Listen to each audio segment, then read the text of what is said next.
Ladies and gentlemen, this is an article that came out in the Washington Post, and Europe is quietly drifting towards a recession. We know, with the coronavirus shutting down so many countries worldwide and many people still unable to go back to work, it's only inevitable that this world, not just this country, but the entire world will be facing a recession. And, there were a lot of articles out on the recession even prior to coronavirus even hitting in the first place. So I am not surprised that this is the case. Personally, I think it's a depression. You can't have a country, what are we, going on 8 weeks of this? Yeah, you're not going to bounce back from this right away. And I really don't believe they're going to be able to keep all these businesses open. Even the few they have open, they're going to have to shut them down. So everything right now is a wait and see. But I do know, in my state, the governor refuses to budge because it is so many people with coronavirus in the state. We're right behind New York. So, oh well. Okay. The European Union warned Tuesday of a massive hit to Europe's economy from the coronavirus lockdowns, saying the contraction this year could be the worst in the continent's post World War II history. EU policymakers offered a grim forecast, predicting that even if the handling of the crisis goes smoothly and societies do not need to shutter again, now that many have started easing restrictions, the economy of European Union is expected to shrink by 7.4% in 2020.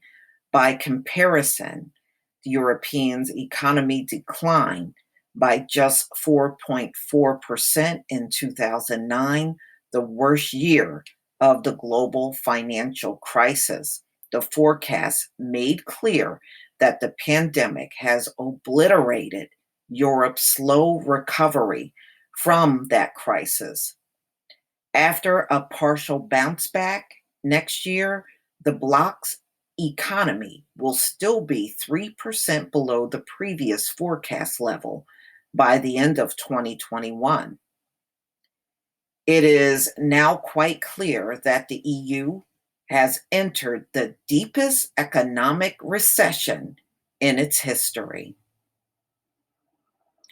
Despite the expectation that the economy will grow by 6.1% next year, the forecast says that if the infections rise again, another 3 percentage points could be shaved off the economy this year, worsening the crisis even more.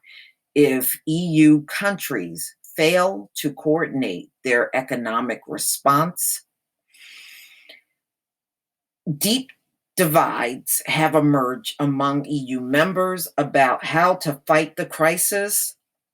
Southern European countries that have been hit the hardest by the virus have pushed for transfers of money from the stronger nations in a bloc and for a collective effort to fend off the recession.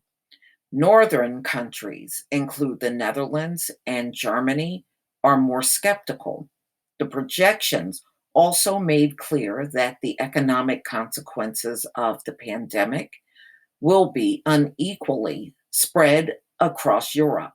Spain, Greece, and Italy will be walloped by the crisis, with their tourism dependent economy shrinking by more than 9% this year and recovering more slowly, since elements of the tourism sector may take a permanent hit.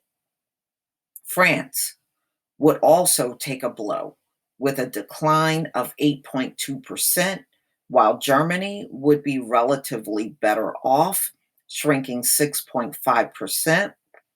Poland would be the least affected country in Europe with a drop of 4.3%.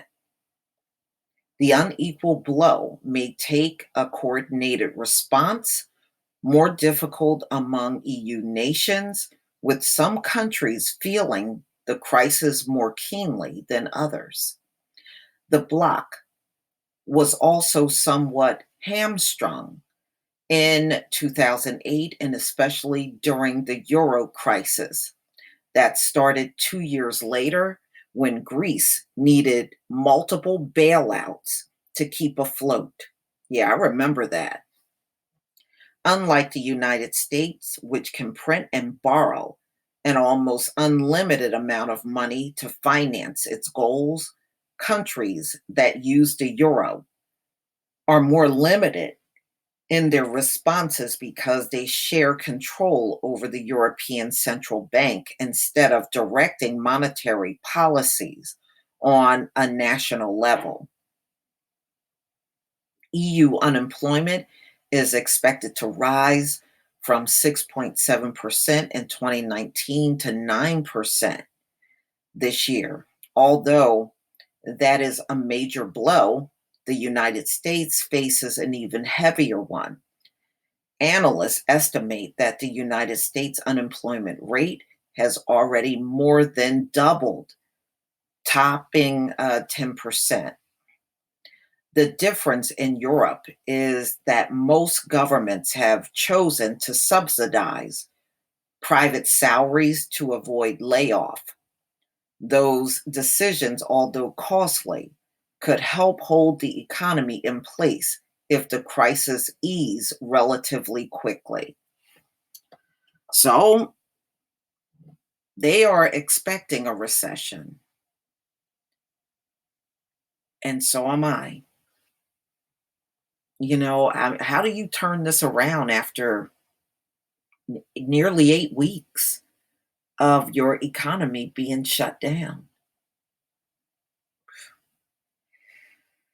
Well, y'all, please tell me what you think.